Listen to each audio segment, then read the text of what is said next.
अगर आपको भी 2027 में एग्जाम देना है तो आपको हम कुछ ऐसे बुक बताएंगे ना जो आपको हर हाल में लेना ही चाहिए। होता है क्या ना कि बहुत हमारे भाई बहन होते हैं जो बहुत लोगों के कहने पर जो है कुछ भी किताब खरीद लेते हैं, जो कभी वो ओपन कर नहीं पाते हैं, बेवजह का उनका पैसा बर्बाद हो जाता है और जिससे उनको बेनिफिट भी नहीं हो पाता है। तो इसलिए वीडियो को ध्यान से देखिएगा ताकि आपको ये पता चलेगा कि भैया हमारे लिए सबसे बेस्ट बुक क्या होगा अगर हमें 2027 में एग्जाम देना है। तो ध्यान से सुनिएगा, जो भी हमारे भाई बहन जिनको 2027 में एग्जाम देना है, आप जो भी मैं यहाँ पे बता रहा हूँ ना, ये बुक आप मार्केट से ले सकते हैं और वहां से आप अपनी तैयारी को बेहतरीन कर सकते हैं। ज्यादा कुछ करना नहीं। सबसे पहले मेरी बात को आप ध्यान से समझिएगा। मैं आपसे सबसे पहला चीज ये पूछूंगा कि आप पढ़ाई कैसे करते हो, ठीक है, इन द सेंस कि भैया आप ऑफलाइन पढ़ते हो या फिर ऑनलाइन पढ़ते हो, ठीक है। तो अगर आप ऑनलाइन पढ़ते हैं तो कमेंट करके बता देंगे भैया कि आप जो है ऑनलाइन प्रिपरेशन करते हैं। अगर आप किसी ऑफलाइन इंस्टीट्यूट में पढ़ते हैं तो आप ये भी हमें बता दीजिए भैया कि हम लोग ऑफलाइन इंस्टीट्यूट में पढ़ाई करते हैं। होता है क्या है ना कि जहां पर भी आप पढ़ते होंगे, ठीक है, सबसे मेन बुक आपको प्रीफर किया जाता है एनसीईआरटी, ठीक है। उसी पे मैं चर्चा कर रहा हूं आपके सामने कि सबसे पहला किताब जो है वो जितने भी आपके टीचर्स लोग होंगे या फिर जितने भी आपके भैया लोग होंगे वो सबसे पहला किताब आपको प्रीफर करेंगे कि भैया अगर आपको 12वीं का एग्जाम देना है तो एनसीईआरटी किताब आपके पास होना ही चाहिए। लेकिन अगर आप हमसे पूछिएगा तो हम आपको कुछ चीज बताएंगे। देखिए, अगर आप कहीं ना कहीं पढ़ रहे हैं, आप ऑफलाइन पढ़िए तो या फिर ऑनलाइन पढ़िए तो, ठीक है, यहां पर आपके जो भी शिक्षक लोग होते हैं ना वो आपको लगभग जो है फुल सिलेबस पढ़ाते हैं। क्या पढ़ाते हैं भैया? फुल सिलेबस पढ़ाते हैं। मान लेते हैं कि भैया केमिस्ट्री की ही बात कर लेते हैं। किस चीज की बात कर लेते हैं भैया? केमिस्ट्री की बात कर लेते हैं।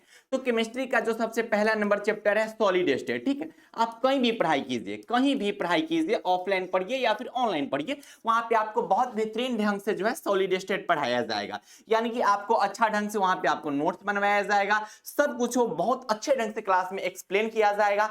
होता क्या है कि बच्चे एनसीईआरटी किताब ले लेते हैं नाम के लिए, जहां पे उनका स्टडी टेबल होगा वहां एकदम लाइन लगा के रख ले रहता है एनसीईआरटी की किताब सब, लेकिन उसको जल्दी ओपन नहीं कर पाते क्योंकि एनसीईआरटी का जो भाषा होता है वो थोड़ा क्रिटिकल होता है, जल्दी आपको समझ नहीं आता होगा जिनके पास भी एनसीईआरटी, वो स्टार्टिंग में सब करता है। जैसे 12वीं के स्टार्टिंग में बढ़िया से पहला चैप्टर पढ़ाई होगा तो सब अपन अपन एनसीईआरटी निकाल के जाएगा रीडिंग देने, लेकिन समझ नहीं आता ठीक से, कि उसका भाषा थोड़ा क्रिटिकल होता है, ठीक है। तो हम आपको कहेंगे कि भाई अगर आप ऑफलाइन या फिर ऑनलाइन कहीं भी पढ़ाई कर रहे हो, आप अगर कोचिंग क्लासेस कर रहे हो बेहतरीन ढंग से, वहां पे आपको जो चैप्टर्स पढ़ाई जा रही है तो आप उस पर भी ध्यान रखेंगे ना, तो फिर आप एनसीईआरटी ना लोगे फिर भी आपका चल जाएगा। क्यों?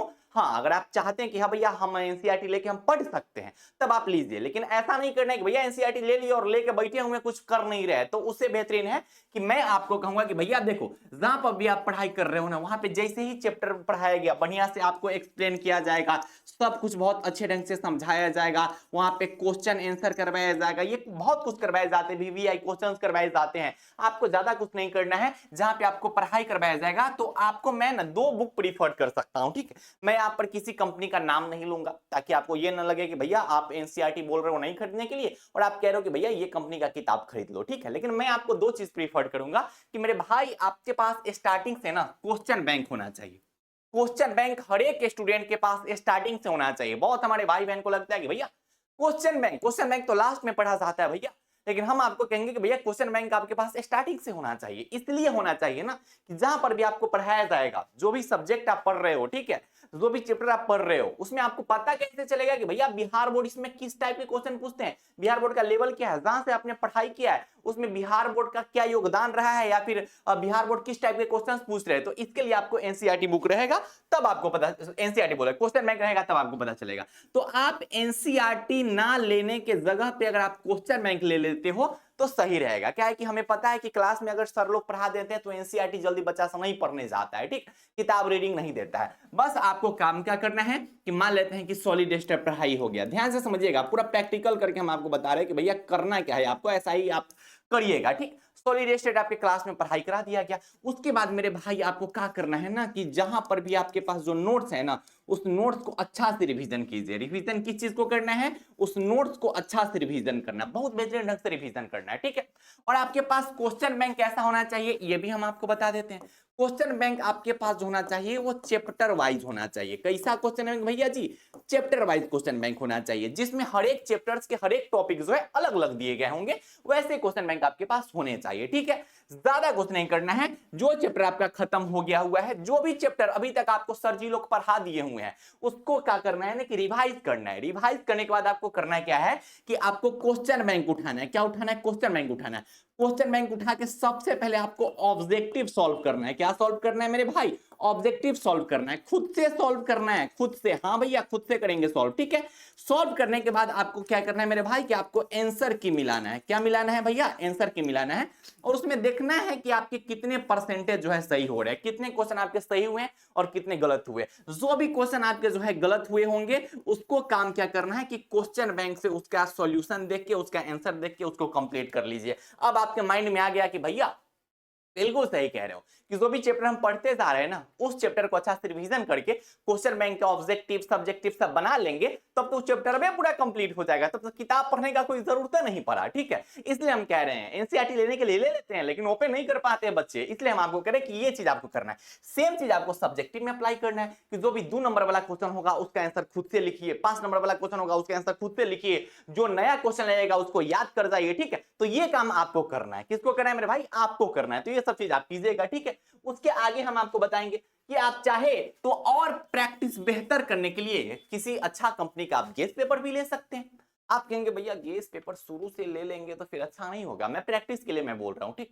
खैर गेस्ट पेपर लास्ट में पढ़ा जाता है, लेकिन मैं प्रैक्टिस की बात कर रहा हूं। किस चीज की बात कर रहा हूं भैया? प्रैक्टिस की बात कर रहा हूं। और यहां पर मैं गेस्ट पेपर बोल रहा हूं ऑब्जेक्टिव का लेने के लिए। किस चीज का मेरे भाई? ऑब्जेक्टिव का। किस चीज का? ऑब्जेक्टिव का गेस्ट पेपर, ठीक है। और ऐसा मैं क्यों कह रहा हूं? क्योंकि बिहार बोर्ड में 50% ऑब्जेक्टिव क्वेश्चन पूछा जाता है। क्या पूछा जाता है? 50% ऑब्जेक्टिव क्वेश्चन पूछा जाता है। तो इससे क्या होगा ना कि गेस्ट पेपर आपको ऑब्जेक्टिव वाला लेना है।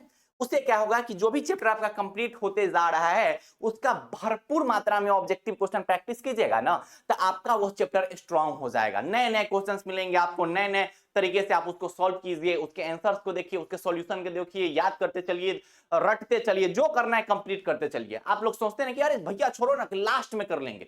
लास्ट के जगह पे क्या होता है ना कि एग्जाम प्रेशर इतना ज्यादा होता है कि उस टाइम बहुत कुछ आप नहीं कर पाते, बहुत कुछ आपको छोड़ना पड़ता है। इसलिए हम आपको कह रहे हैं कि आप क्या करो कि गेस्ट पेपर ले लो। किस चीज का मेरे भाई? ऑब्जेक्टिव का। और जो भी सब्जेक्ट का जो भी चैप्टर है, जो भी सब्जेक्ट, मैं ऑल सब्जेक्ट की बात कर रहा हूं। किस चीज की मेरे भाई? All subject. ऐसा नहीं कि सिर्फ केमिस्ट्री, ऑल सब्जेक्ट की मैं बात कर रहा हूं। हर एक सब्जेक्ट में आपको ऐसा करना है कि जो जो चीज आपका कंप्लीट हो गया हुआ है उसको रिवीजन करते चलना है, एक उनको चैप्टर करके रिवीजन करते चलना है। और उसका आपको क्वेश्चन अभी से प्रैक्टिस करना है। क्या करना है मेरे भाई? क्वेश्चन अभी से प्रैक्टिस करना है, ठीक। ये काम आपको करना है मेरे भाई। हमें पता है कि आप करोगे, ठीक है। लास्ट के चक्कर में रहोगे तो बहुत कुछ आपके जो है बिगड़ जाएंगे, ठीक है। लास्ट में आपके पास इतना एग्जाम प्रेशर रहेगा कि आप ठीक से कुछ नहीं कर पाओगे। तो मैं आपको सजेस्ट करूंगा कि भैया ज्यादा पैसा बर्बाद इधर उधर करने से अच्छा है कि आपको गेस्ट पेपर ले लो ऑब्जेक्टिव वाला, जिसमें ऑल सब्जेक्ट का ऑब्जेक्टिव रहता है। ये बड़ा सस्ता आता है, 100 रुपीज के आसपास आ जाएंगे, 100 से 150 के बीच में आ जाएंगे, ठीक है। उस ये वाले, ठीक है, गेस्ट पेपर। उसके बाद एक क्वेश्चन बैंक ले लीजिए किसी बेहतरीन कंपनी का। हाँ, वो दोनों आप कर लीजिए। ज्यादा आपको पैसा उधर इन्वेस्ट करने की जरूरत नहीं है। एनसीईआरटी ना पढ़िएगा फिर भी हो जाएगा, अगर आपके क्लास के टीचर अच्छा से पढ़ा रहे हैं तो, ठीक है। ये मैं आपको कह रहा हूं, तो इस चीज का आप ध्यान रखिएगा। और जो भी हमारे भाई बहन इस चैनल पर नए होंगे उनसे एक छोटा सा सलाह कहेंगे कि भैया इस चैनल पे आपको बहुत कुछ जो है वीडियोस 2027 के लिए मिलते रहेंगे। जैसे आप इंपोर्टेंट चैप्टर देखना चाहते हैं, वीवीआई गेसिंग क्वेश्चंस देखना चाहते हैं, वो सब कुछ का प्लेलिस्ट बना दिया गया हुआ है। और आप बिहार बोर्ड के फर्स्ट गाइडेंस चैनल पे आए हुए हैं, तो आपका हक बनता है कि चैनल को दोस्तों तक शेयर करेंगे, सब्सक्राइब करेंगे और कमेंट में आप अपना प्यार भरा कमेंट जरूर बरसाएंगे, ठीक है। तो प्राई एक्सेस करते रहिएगा। मिलेंगे फिर आप सभी भाइयों से, आप सभी बहनों से। तब तक के लिए बाय बाय, टेक केयर, जय Hind and love you all.